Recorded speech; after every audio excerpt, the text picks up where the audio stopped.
Welcome back. Ramayan देखो, महाभारत देखो, गीता पढ़ो या उपनिषद, सब में तीन बात बहुत ज़रूरी है।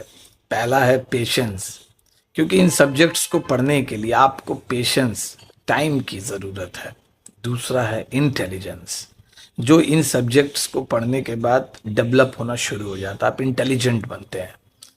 तीसरा है ब्लिसफुलनेस, आनंद की प्राप्ति।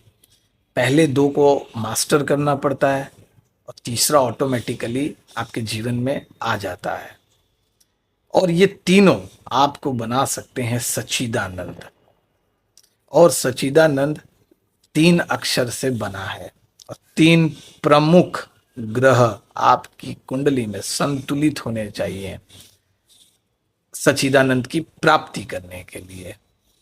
सबसे पहला अक्षर है श, मतलब शनि, जो आपको सत्य की अनुभूति करवाते हैं पूरे जीवन काल में। जीवन में धैर्य मतलब पेशेंस बनाने के लिए बोलते हैं, जो आप लाइफ के अप्स एंड डाउन से सीखते हैं, या इन सब्जेक्ट्स को पढ़ के आपके अंदर में धैर्य उत्पन्न होता है जब आप पढ़ना शुरू करते हैं।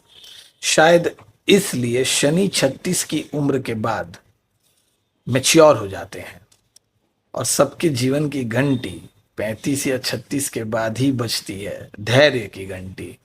लोग शांत हो जाते हैं 35-36 के बाद अधिकतर। दूसरा है ची, आपके अंदर का चिंतन, आपके अंदर की सोचने समझने की शक्ति जो मिलती है बुध ग्रह से। Mercury means thinking power, your intelligence, your memory.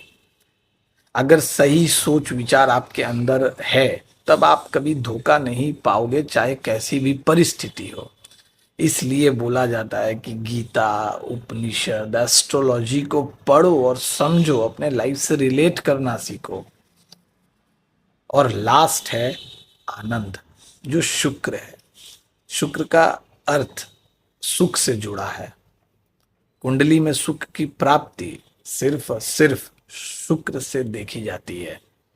इसलिए जीवन में शनि की कृपा, जिसे पेशेंस बोलते हैं, बुद्ध की बुद्धि, इंटेलिजेंस पाने के बाद आपके अंदर आ जाता है एक हैप्पी वाला सिचुएशन।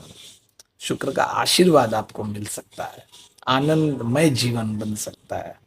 क्योंकि गीता, उपनिषद, एस्ट्रोलॉजी, इन सब में जीवन का सत्य लिखा है और सत्य से संतुष्टि मिलती है, और जो संतुष्ट है वही सही मायने में सच्चिदानंद है। धन्यवाद।